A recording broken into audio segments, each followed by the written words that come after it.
दत्तप्रबोध अध्याय 7. माता अनसूयेला देवतांकडून वर प्राप्ती. मागील अध्यायामध्ये आपण पाहिलं, तिन्ही देवी आपापल्या पतींना प्राप्त करण्यासाठी माता अनसूयेच्या द्वारी आल्या. पण त्या 3 बालकांपैकी आपले पती कुठले हे एकही जण ओळखू शकले नाही. शेवटी त्यांची दुरावस्था पाहून माता अनसूयेला राहवलं नाही आणि तिनं तेच कमंडलूतील जल त्या 3ही बालकांवर शिंपडवून त्यांना आपलं पूर्वरूप प्राप्त करून दिलं. आता त्यापुढील कथा. पतिचरणांचं तीर्थ शिंपडवून माता अनसूयेनं त्या 3ही बालकांना त्यांच्या बालरूपातून मुक्त केलं आणि पूर्ववत पूर्ण पुरुष जगन्नियंत्याची रूपं दिली. सर्वत्र आनंद झाला.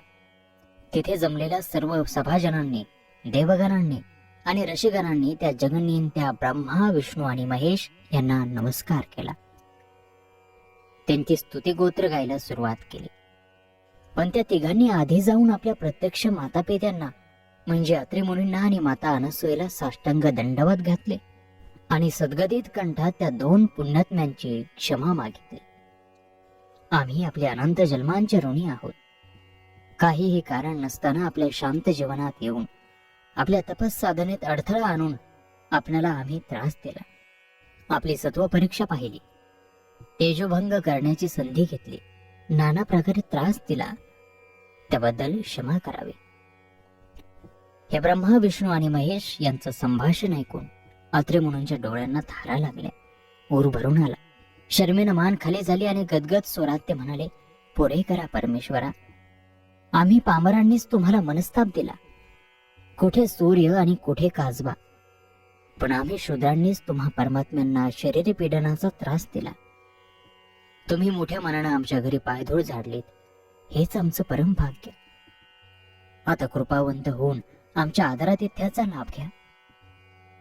असं म्हणून अत्रि मुनींनी सर्व देवांची आणि देवतांची षोडशोपचारे पूजा केली. नानाविध फलपुष्पांनी त्यांना पूजिलं. विविध प्रकारच्या फलांनी त्यांना संतोषवलं. सुगंधित धूप दीप लावले. दिव्य वस्त्र प्रावरण अर्पण केली. चंदनाची ओटी लावली. सुमधुर फलांचा नैवेद्य आणि मुखशुद्धीसाठी मधुर क्षीर असा थाट केला आणि उच्च स्वरात वेदमंत्र घोष करीत अत्रि मुनींनी अनन्य भावानं त्यांची यथासांग अष्टाध्यायी पूजा केली. नैवेद्य भक्षण करण्यासाठी आग्रह धरला आणि फलाहार होताच गरम पाण्यानं त्यांचे हात धुतले. दोन्ही हातांना पुन्हा गंध चर्चिला. सुगंधी तांबूल दिला. तो पंचगंधी विडा देऊन परदक्षिणा दिल्याने प्रदक्षिणाही घातली आणि त्यानंतर त्यांची स्तुतीला आरंभ केला. जय जय विमल रूपा चैतन्य घना, जय गुणातीता गुणवर्धना, सर्वसाक्षी सनातना मायातीता निरामया. तुमच्या कृपेचं छत्र आमच्या शिरी कायम राहू दे आणि कृपामूर्ती होऊन आम्हाला क्षमा करा. एवढा नरदेह प्राप्त होऊनही आम्ही काहीच तुमची सेवा अगर पूजा अर्चा करू शकलो नाही. परमेश्वरा, सर्वच गुणांनी आम्ही हीन आहोत, पामर आहोत. इंद्रिय पोषणातच आम्ही आमचा जन्म घालवला आणि अशा आमच्याकडे तुम्हाला तसदी झाली. वनातलं ढोर हे शुद्ध असलं तरी त्याला आपलं हित अहित कळत नाही, त्याप्रमाणे आम्हालाही हे कळत नाही. पण परमेश्वरा, तुम्ही आता आम्हाला पावन करून घ्या. सती अनसया आणि अत्रि मुनींची ही वाणी ऐकताच सर्व ऋषीगण म्हणाले, काय हा नम्रपणा, केवढी ही शालीनता, हे खरं पवित्र आचरण. जरा सुद्धा अभिमान मनात नाही. तिन्ही देवांनीही प्रसन्न होऊन अत्रि मुनींना आणि मातेला आशीर्वाद दिला की तुमच्यासारखं दाम्पत्य या भूतलावर आहे तोपर्यंत जगताची कीर्ती दिगंत आहे. तुमच्यासारखे दुसरे धर्मवीर आणि सत्वनिष्ठ आम्ही कुठेच पाहिले नाहीत. तुमच्या तपाला तोड नाही. आम्ही इतके ऋषीमुनी तापस्य योगे बघितले, पण तुमच्यासारखे तुम्हीच. तुमच्या मनी जो निर्गम अनन्य निराहंकारी भाव आहे तोच आम्हाला संतोष होऊन गेला. नाहीतर तप, ध्यानधारणा हे सर्व करूनही मनातली अहम भावना आणि अभिमान जिरलेला नसतो, म्हणून ती भक्ती रुजू होत नाही. पण तुमची भक्ती पाहून आम्ही धन्य झालो. तुम्ही दोघेही आनंदमूर्ती आहात आणि सगळ्यांचं विश्रांती स्थान आहात. तुमची कीर्ती उत्तरोत्तर अशीच वाढत राहो. निर्विघ्नपणे तुमच्या मनीषा पूर्ण होत, कुशलपणे योगक्षेम पार पडो. सकलांची सेवा तुमच्या हातून घडो सर्व देवदेवतांची तुमच्यावर कृपा हो आणि तुम्हाला परिपूर्ण शांतीचा लाभ हो. सर्व द्वैतांचा नाश होऊन भ्रांतीचा लोप होऊन तुम्हास आत्मज्ञानाची प्राप्ती हो. असं म्हणून तिन्ही देवांनी कृपाप्रसाद म्हणून त्या दोघांच्या मस्तकावर आपला वरदहस्त ठेवला. सर्व देवांनी ऋषींनी अतिव आनंदानं टाळ्या वाजवल्या. अत्रि अनसूयेच्या अंगावर त्या दिव्य स्पर्शानं रोमांच उभे राहिले आणि ऊर भरून आला. पुष्पक विमान खाली उतरलं. इतरही यान सज्ज होती. सुस्वर वाद्यांचा गजर होत होता. नादभिरी दुमदुमत होत्या.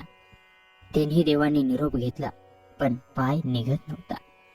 तरीही सर्व देव निघाले आणि अनसूयेच्या डोळ्यात न कळते अश्रू उभे राहिले.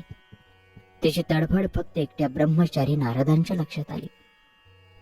तिचं मातेचं हृदय त्यांना एकट्याला समजलं.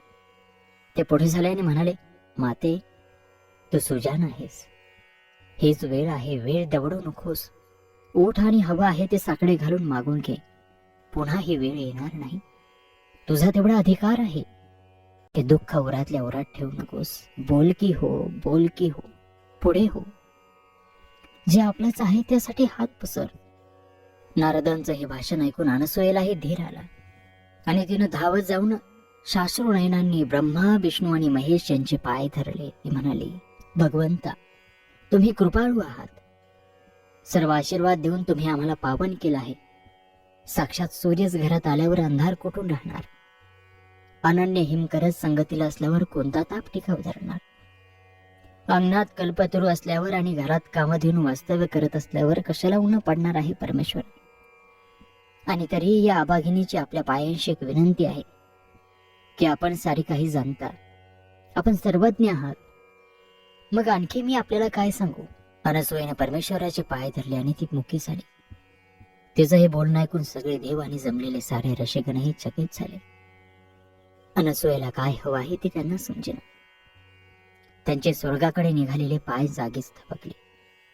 ते पाहून नारद म्हणाले, असे थबकलात का? उचलावं पाऊल. स्वर्गात आपली सर्वजण वाट पाहत असतील. देवांगना आतुर झाले असतील. आता विलंब का? तेव्हा भोळा भाबवेडा सांब सदाशिव नारदाला म्हणाला, नारदा, या परमपूज्य अनसूयेच्या मनात आहे तरी काय कळत नाही. तिच्या प्रार्थनेत माझे पाय गुंतून पडले आहे. तिच्या भावनामयी पवित्र मायेत मी खरंच गुंतलो आहे. नारद म्हणाले, हे त्रिपुरांतका, तूच तिच्या मनाची शंका दूर करायला समर्थ आहेस. तिच्यावर प्रसन्न होऊन तू तिला अनेक वरदानं दिली आहेस. तरीही तिच्या मनात जो हेतू उरला आहे तो हेतूही तूच जाणू शकशील. त्याबरोबर शिवशंकर आपणहूनच अनसूयेला म्हणाले, हे पतिव्रते, कुठल्याही प्रकारचा संकोच मनात न बाळगता तू तुझ्या मनातील हेतू सांग. मी तुला संपूर्ण अभय दिला आहे. बोल, मनात काहीही एक न राखता सांग. तुझ्या मनातील हेतू पुरवायला आम्ही तिघे देव इथे आहोत. शंकराचं हे वचन जमलेले सर्व यक्ष, गंधर्व, किन्नर, देवगण, ऋषीगण ऐकत होते. प्रत्यक्ष परमेश्वरानं असं आश्वासन देणं हे सारखी दुसरी भाग्याची गोष्ट कोणती? आज निश्चितच काहीतरी महत्वपूर्ण घटना घडणार असं प्रत्येकाला वाटू लागलं आणि जो तो डोळ्यात प्राण आणून पुढे काय घडत आहे ते पाहू लागला. अनसूयेचे वचन ऐकायला अधीर झाला. तेव्हा अतिशय काकुळत्या स्वरात अनसूया म्हणाली, हे देवऋषी आणि सर्व वडीलधाऱ्यांनो, मी काय सांगते ते लक्षपूर्वक ऐका. आम्हा पामरांवर यांनी अतिशय दया केली, कृपेचा वर्षाव केला आणि स्वतःच्याच लीलांनी तान्हुले होऊन माझ्या दारी हे तिन्ही महापुरुष आले. बालस्वरूपात येऊन आवडीनं त्यांनी माझं स्तनप्राशन केलं.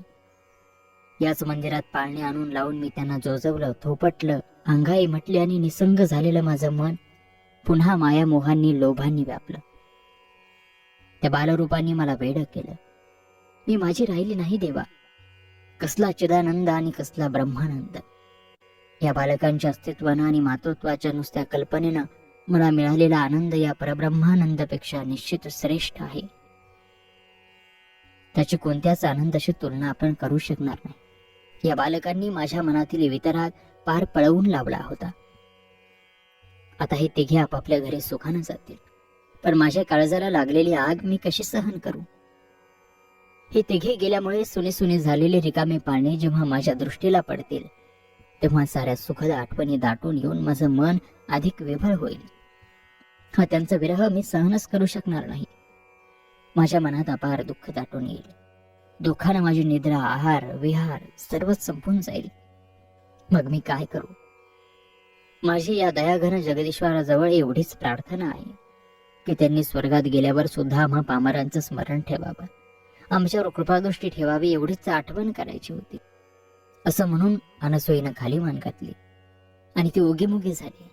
ते पाहून नारद म्हणाले, हे करुणालया, या पतिव्रता अनसुयेवर दया करावी. आपल्या कृपेच्या पूर्ण छायेत तिची मनीषा पूर्ण करावी. नारदाचं हे भाषण ऐकून सर्वासमक्ष श्री पार्वती रमणांनी अनसुयेला सांगितलं, अनसुये, तुझं प्रेम, ममत्व पाहून मी खरोखर संतुष्ट झालो आहे. तुम्ही उभयतांनी दाखवलेल्या भक्तिलोभाचं रण आमच्याकडून कधीही पिटण्यासारखं नाही. तरीही तुझं मन संतुष्ट व्हावं म्हणून प्रत्यक्ष सागराला जसं एखाद्या बिंदूचं दान मोठ्या निष्ठेनं द्यावं, तसं मी माते तुला देतो. तुझं पयपान करून माझा चिमणा जीव त्यावेळी अतिशय संतुष्ट झाला होता आणि त्याची विलक्षण आवड मनात राहिली होती. ती परवून घेण्यासाठी माते मी तुझ्या पोटी जन्म घेईन, हा वर मी तुला देतो. या वराच्या उच्चारानं अनसुयेचं मुखकमल फुललं. तिला अतिशय आनंद झाला. तिचं मन समाधानानं, कृतार्थतेनं भरून आलं. तोच प्रजापती ब्रह्मदेवही अनसुयेला म्हणाले, माते, मीही माझ्या गुणांशासकट तुझ्या पोटी पुत्र म्हणून जन्म घेईल. ब्रह्मदेवानंतर श्री भगवान विष्णू पुढे झाले आणि म्हणाले, माते, या दोघांहूनही माझे खून वेगळे आहे. त्रिगुणात्मक दत्त म्हणून मी तुझ्या पोटी जन्म घेईल आणि भूतलावरील रंजल्या गांजल्यांचा, दीनदलितांचा उद्धार करेन. तुझे सारे मनोरथ पूर्ण करीन. माते, आता तरी मनात समाधानी होशील का? संतुष्ट राहशील का? आता आनंदानं कालक्रमणा कर. तुमच्या मनातले सारे हेतू पुरवायला आम्ही पुन्हा तिघे तुमच्या दारी येणार आहोत. श्री विष्णूंच्या या भाषणानं तर अनसुयेला धन्य धन्य झालं. त्याच्या डोळ्यात आनंदाश्रू उभे राहिले आणि तिनं तिन्ही देवांच्या चरणांना घट्ट मिठी मारली. नारदांच्या डोळ्यातही आनंदाश्रू उभे राहिले. देवाने अनसुयेला उठवलं, प्रेमभरानं आलिंगन दिलं. अत्री मुनींचाही निरोप घेतला आणि ते तिन्ही देव आपापल्या देवगणांसह, यक्ष किन्नरांसह यानात बसले. त्रैलोक्याचे वाट चालू लागले. आणि असा हा श्री दत्त प्रबोध ग्रंथातील नारद पुराण संमत सप्तमोध्याय या ठिकाणी समाप्त होत आहे. या पुढील 8व्या अध्यायामध्ये आपण दुर्वास ऋषीची जन्मकथा पाहणार आहोत. तर ही दिव्य कथा पुढील दिव्य अध्यायामध्ये पाहायला ऐकायला विसरू नका. आपल्या